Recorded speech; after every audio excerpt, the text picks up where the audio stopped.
आज तक रेडियो सुनता है सारा जहां। हेलो नमस्कार। आज तक रेडियो पर आप सुन रहे हैं weekly health podcast hello doctor. मैं हूं खुशबू।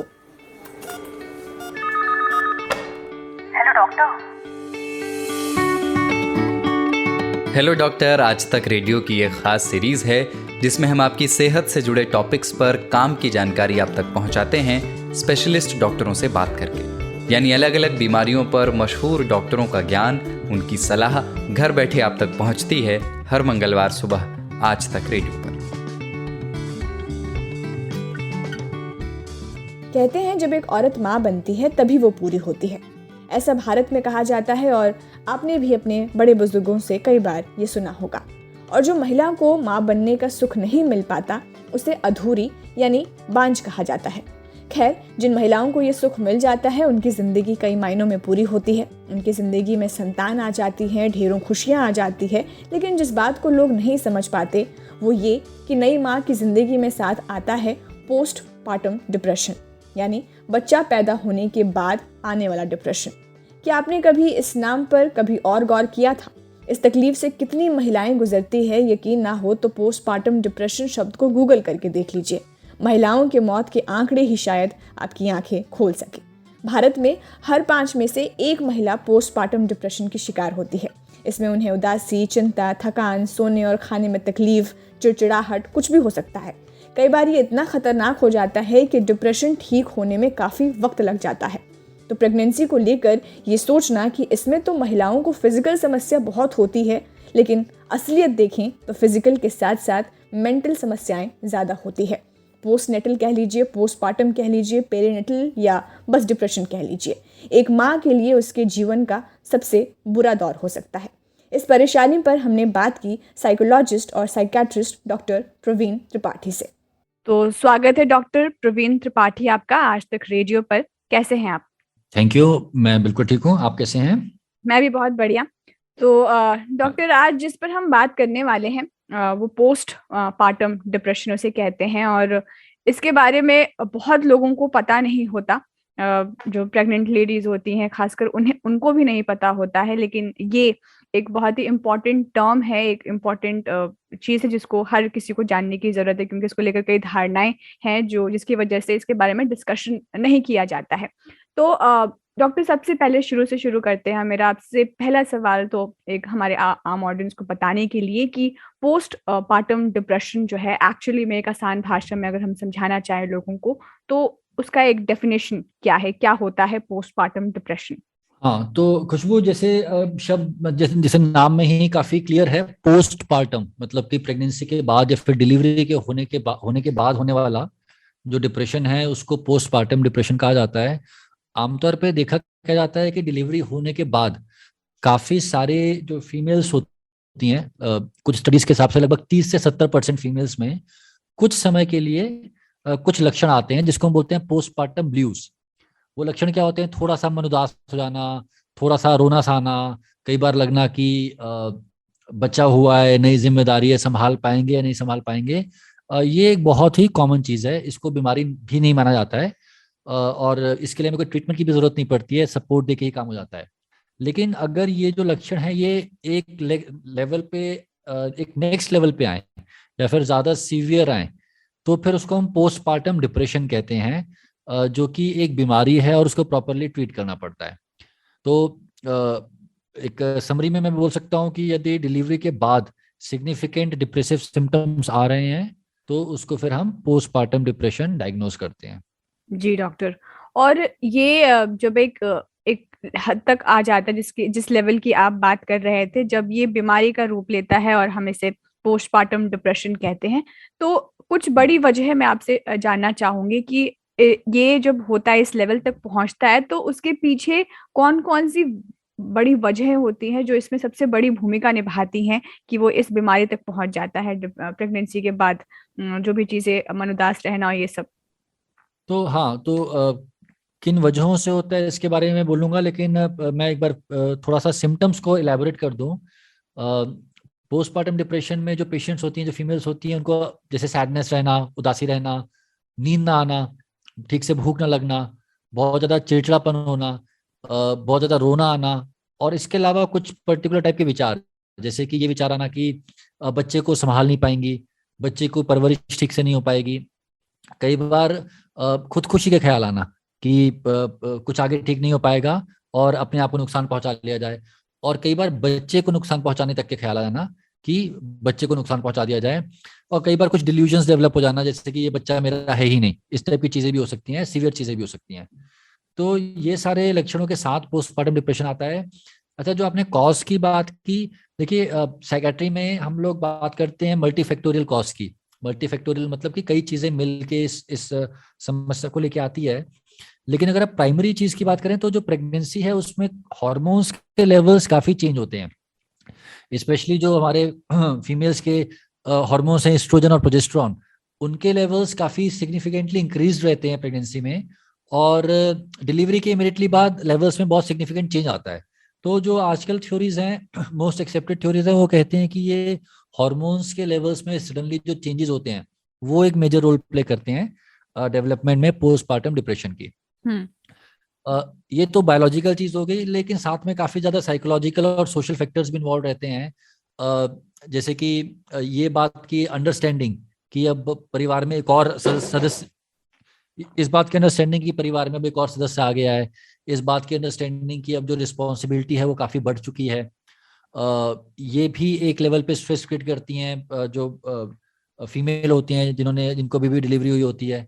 तो ये वाला फैक्टर भी आता है। कुछ और चीजें भी पाई गई हैं, जैसे कि अगर जो बच्चे का जेंडर है वो कुछ पर्टिकुलर जेंडर, जैसे फीमेल जेंडर का अगर बेबी हुआ है, और स्पेशली कंजर्वेटिव सोसाइटीज में जैसे कि हमारी है, उसमें भी रिस्क फैक्टर बढ़ जाता है।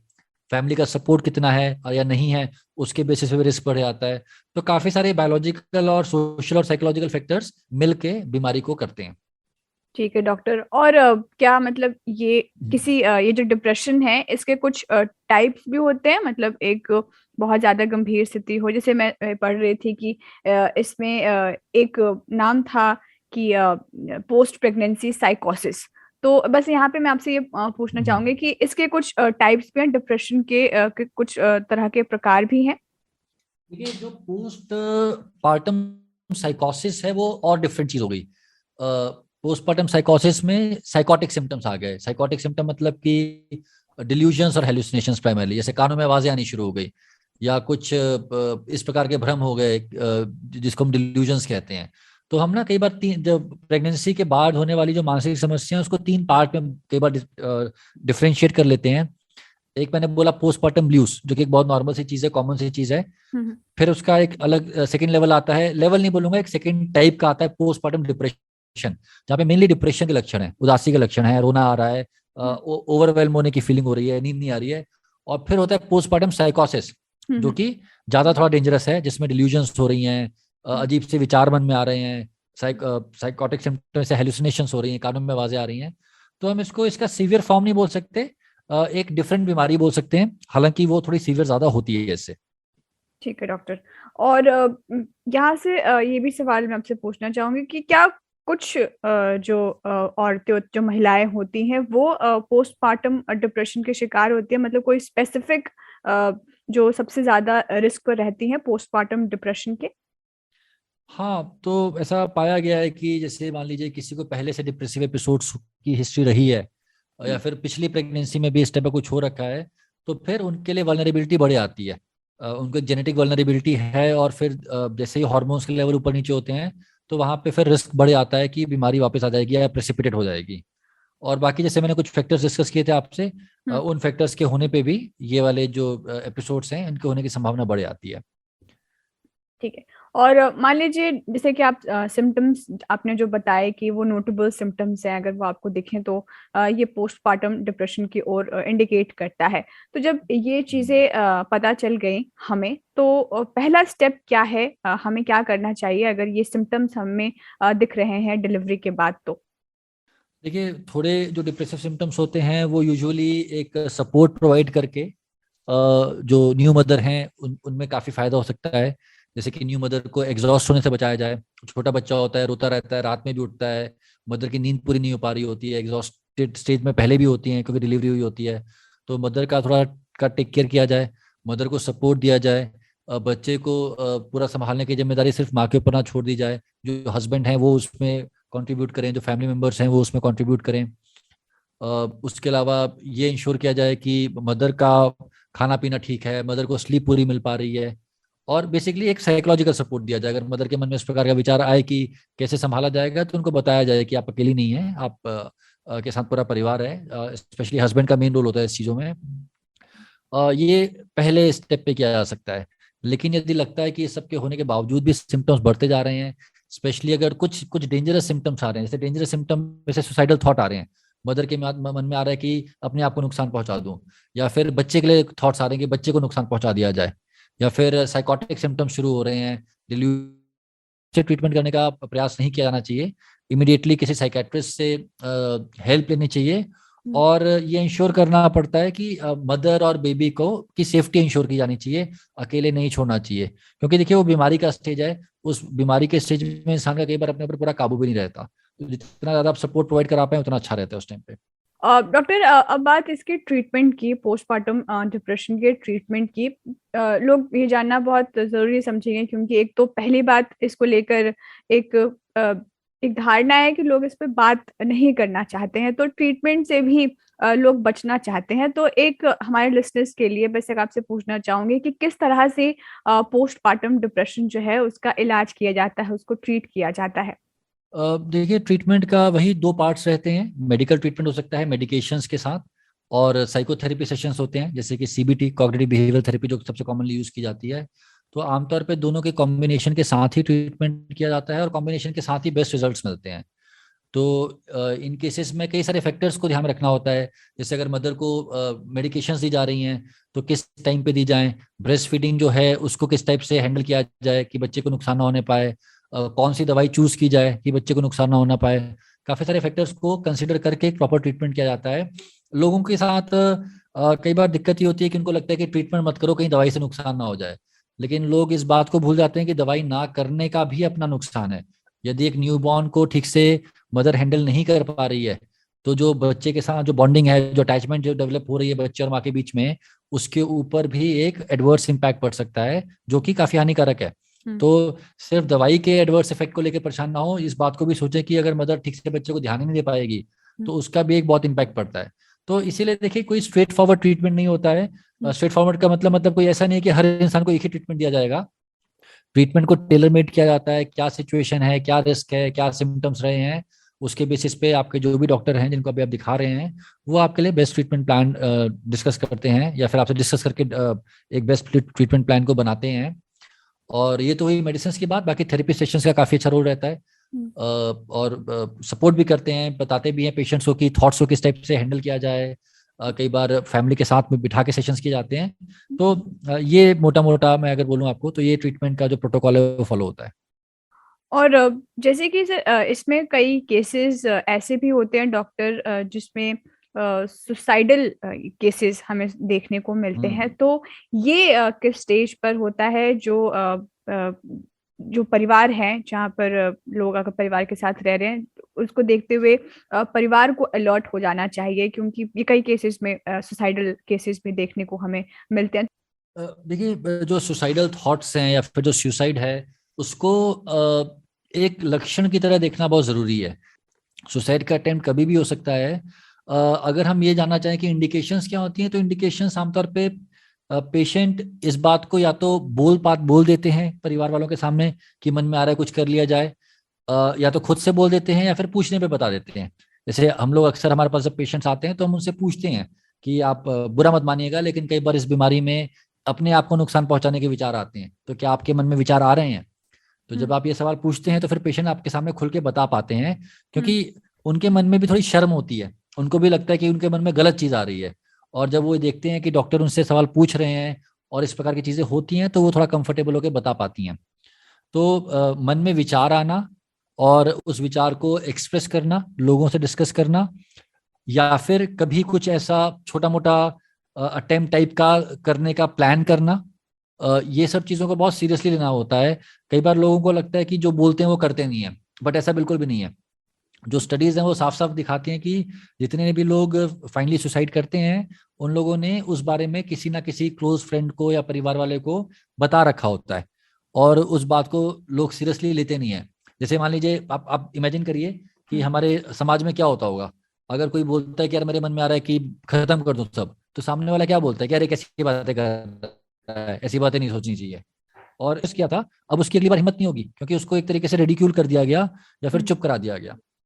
तो इस बात को समझना बड़ा जरूरी है कि यदि कोई इंसान सुसाइड के थॉट्स के बारे में बोल रहा है, उन बातों को एक्सप्रेस कर रहा है, तो उसको सीरियसली लिया जाए, उसको चुप ना कराया जाए और उसी हिसाब से कुछ एक्शन लिया जाए। अच्छा डॉक्टर, ये तो मतलब डिलीवरी के बाद की पोस्टमार्टम डिप्रेशन होता है, लेकिन जो लोग फैमिली प्लानिंग करने की सोच रहे हैं उनके लिए खासकर मैं आपसे ये पूछना चाहूंगी कि आप क्या सजेशन देना चाहते हैं। तो मेरी एडवाइस ये रहेगी कि जो प्रेगनेंसी का जो पीरियड होता है वो किसी भी फीमेल के लिए काफ़ी चैलेंजिंग होता है। काफ़ी सारी चेंजेस हो रहे होते हैं बॉडी में, हार्मोनल लेवल पे बहुत चेंजेस हो रहे होते हैं। फिजिकल चीज़ें तो सबको दिखती हैं कि जैसे स्वेलिंग आ गई है, इस प्रकार की चीज़ें दिखती हैं, लेकिन जो मानसिक चीज़ें होती हैं वो कई बार नज़रअंदाज हो जाती हैं। तो बड़ा इम्पॉर्टेंट है कि एक सपोर्ट सिस्टम अच्छा रहे, किसी भी फीमेल को ये फील ना हो कि प्रेगनेंसी में वो अकेली हैं, उनके हस्बैंड और उनके जो फैमिली मेम्बर्स हैं उनका सपोर्ट रहे। और इस बात के बारे में पता होना चाहिए कि प्रेगनेंसी और डिलीवरी के इमीडिएटली बाद डिप्रेसिव सिम्टम्स जैसा कुछ होता है, ताकि अगर वो कुछ ऐसा आना शुरू हो तो उसको पहचाना जा सके बाय द पेशेंट हरसेल्फ और उनके जो फैमिली मेम्बर्स हैं। और अगर लगे कि ये चीज़ ज़्यादा बढ़ रही है, सिम्टम्स सीवियर हो रहे हैं, तो फिर समय वेस्ट किए बिना किसी भी साइकेट्रिस्ट की या फिर किसी क्लिनिकल साइकोलॉजिस्ट से हेल्प ली जाए। पोस्टमार्टम डिप्रेशन है, क्या ये सिर्फ महिलाओं के लिए ही ये टर्म यूज होता है? क्योंकि जितनी महिलाएं डिलीवरी के बाद वो डिप्रेस होती हैं, परेशान होती हैं, उतना ही जो फादर है उनके ऊपर भी उसका असर होता है। तो एक ये पूछना चाहूंगी कि क्या पोस्टमार्टम डिप्रेशन सिर्फ एक महिलाओं के लिए ही यूज किया जाता है, या फिर इसको हम कैसे मतलब किसी और के लिए भी यूज करते हैं, फादर के लिए भी यूज कर सकते हैं? नहीं, ये जो टर्म पोस्टमार्टम डिप्रेशन है ये तो सिर्फ महिलाओं के लिए यूज किया जाता है, जो डिलीवरी के बाद होने वाला डिप्रेशन इसको बोला जाता है। लेकिन आप सही बोल रही हैं कि इवन जो मेल्स हैं, जो मेल पार्टनर्स हैं, उनके लिए भी कई बार ये वाला जो पीरियड होता है वो चैलेंजिंग होता है। और कई बार ऐसे केसेस पाए गए हैं कि उनमें भी कुछ मेंटल हेल्थ वाले इश्यूज स्टार्ट हो जाते हैं, primarily because of increase responsibility और जो स्ट्रेस होता है थ्रू आउट जो पीरियड का, इसकी वजह से कई बार उनमें भी सिम्टम्स हो सकते हैं। लेकिन ये जो शब्द है पोस्टमार्टम डिप्रेशन, ये सिर्फ फीमेल्स के लिए यूज किया जाता है, मेल्स के लिए नहीं यूज किया जाता।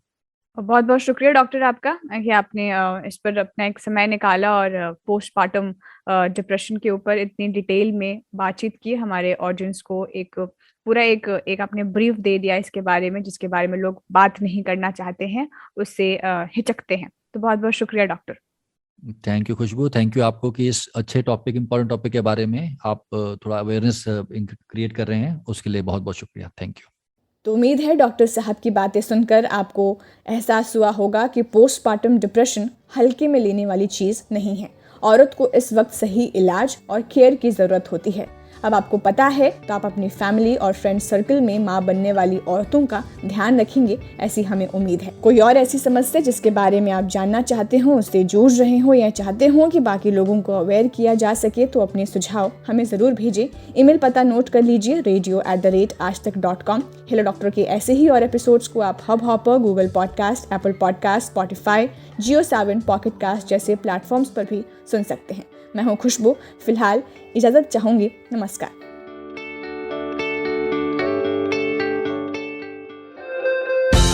दिन भर की हलचल के बाद जब शाम ढल जाए तो चले आइए आज तक रेडियो पर।